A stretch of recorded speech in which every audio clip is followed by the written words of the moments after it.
As most of you know, I think all of you know, I'm a Shriner and have been for many years. Brother Eric Sims and Brother Danny Phillips are also members of the nobility. But to wear that fez and call yourself a Shriner has not always been the easiest thing in the world.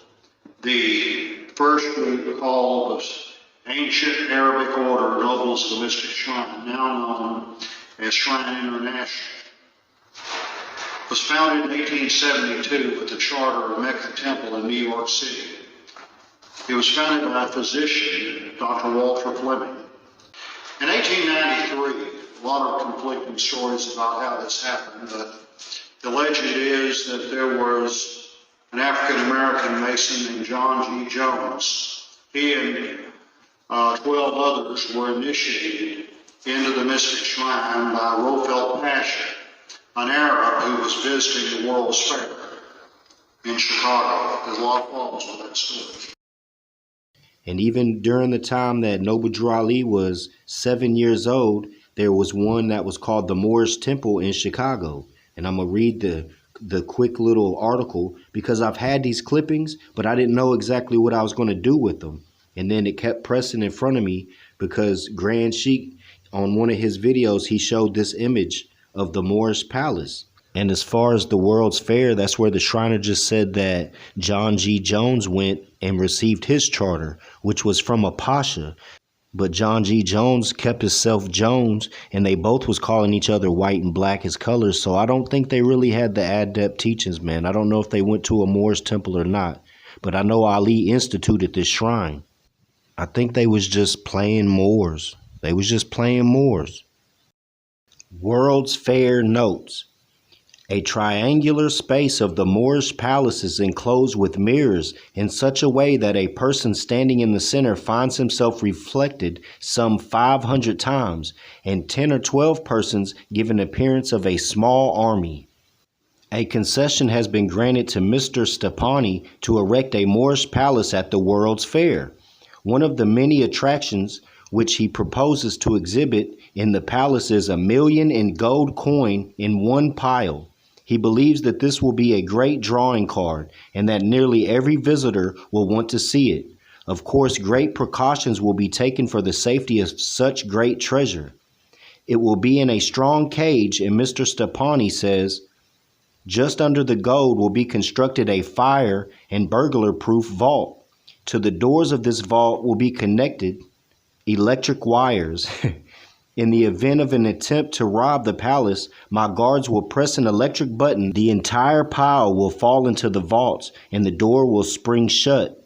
A space 200 by 250 feet was granted for the Moorish palace, upon which Mr. Stepani says he will expend 400,000 notes.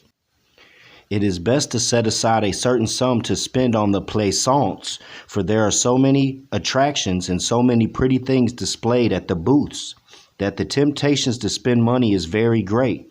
The most interesting places to visit on the plaisance are the Irish Village, Libby Glass Works, Hagenbeck's Animal Show, Javanese, Dahomey, and German Villages, Street in Cairo, Japanese Store, and the Moorish Temple. Here is the Great Ferris Wheel, and it speaks about other things at the World Fair. But Moorish Temple, the Shriner really spilled the beans. He knows Ali instituted the shrine in 656. And then Ali bloodline, he did the video of Noble Drew Ali, so he knows the Ali bloodline came back, and he speaks later on, we're going to listen where he speaks of how the rituals began within the shrine. It wasn't instituted by Ali, not that part. The knowledge of mathematics, science, of knowing thyself, all of that was instituted by Ali. But the ritual happened when he says that this movie star went and seen a play in Versailles, and it had rituals in it that he wrote down on a notebook and then implemented it into the Shriners. So all of that, man, like I always say, Masons are missing the true sublime meaning. Only they have the ritual. We're about to listen to the end of his testimony where he speaks of how the ritual came about, but also how Europeans, this movie star, they started putting notes in and making their own Moorish palaces when it was supposed to be charter to charter in regards to Ali and the grand sheiks. Masonry has lost the key to its mysteries. The vast majority of its members know nothing but the ritual. And watch, this is what he's about to say, how the ritual came about. Billy Florence, as an actor, had traveled various places, and he had visited Marseille, France, and the story goes that he attended a play one time in Marseille. At the end, there was an initiation into a secret society who made notes, and based on that, Dr. Fleming wrote the ritual. An actor named Billy Florence. There was,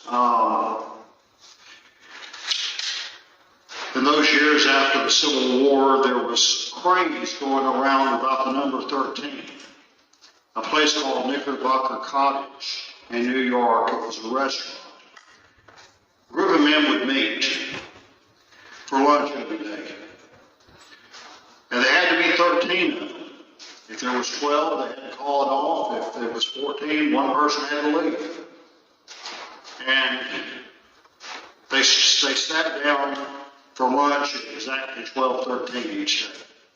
That was just a craze going around New York. And a lot of these men were Masons, and they decided they wanted a fund organization.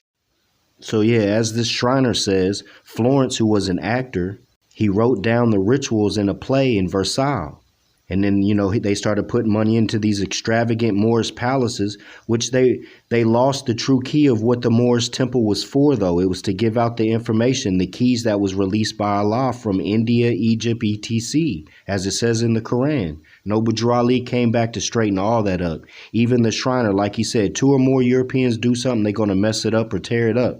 So that's exactly what the Shriners did with the temple. The pale skins, the grand sheiks, the European grand sheiks. The 1913 booklet I have, it says Ali instituted, but then they go against all the things that Ali brought forth, like don't give an oath because it spreads shame on your face. But within the ELHOTAMAWARNING, which is what I put out towards the Shriners because they violated everything Ali brought, it said don't give an oath because it spreads shame on your face. That's what it says in Noble Drew Ali's Quran.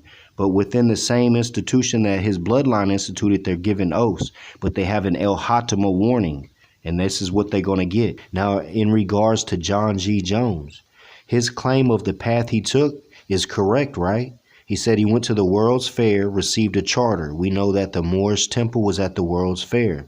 So that sounds right to me. However, again, he came back as a Jones. He didn't come back as a El Bey Al or Ali. So I don't know, maybe they was just playing Moors. But the end all be all is that the Moorish Temple is where it was at to get your gnosis. The Moors had on display everything, man, from the sciences to the social, the economic, being industrious, making something out of nothing. And they was all trying to get there. And you got these Moors in front of you today, and you walk right by and don't say nothing, man. Y'all are fools. So John G. Jones sounds like he was kind of on the right path. He said at least he got a charter. Fleming saying that somebody brought it to him from somewhere else. But nonetheless, man, we know the rituals and all that came from that play. We know that John G. Jones claimed to go to the World's Fair where Moorish Temple was in Chicago. And then you have Noble Drew Ali seeing all this and like, man, these Europeans done put these rituals, these oaths, all this stuff in this. And so he came back and pulled the veil off and let everybody see, man, who was the true. And that's the one who instituted the shrine, which was Ali. And the ones that are subordinate to the Shriners are the Knights of Columbus, the Knights Templar, the Masonic temples, even the Knights of Malta. All of them fall under the shrine. The shrine's supposed to be enforcing Ali's law and keeping them in check, man, because we know they're already here, but they can't just be sitting here still playing around. The Shriners are supposed to enforce law on them, and they've been stagnant. But this Shriner spilled the beans for some reason. Like I came across on eBay where they was selling the documents where the Shriners sued the Prince Hall Masons because the Prince Hall Masons bought all the used fezzes and garbs that the Shriners had. So then they sued them for like copyright, saying, you know, the logos you have on your fez you can't wear because they're ours or whatever. But then that ties also to Noble Drew Ali. He said, don't mark your fez. So he probably seen that stuff and was like, well, don't mark your fez. It shows you're free. Bringing up legends saying they went to the World's Fair or some pasha came and visited him one night in the middle of the night and gave him a charter. Man, I've spoke to Moors. I speak to Moors every day, man. You can't just try to play Moor. You got to be in contact with these Moors. Europeans used to walk thousands of miles just to sit in a cave and get the gnosis from a Moor, and I can press a button, man. So you better take advantage of that, because I do, man. I can press a button. I ain't got to walk miles like my ancestors did. Islam.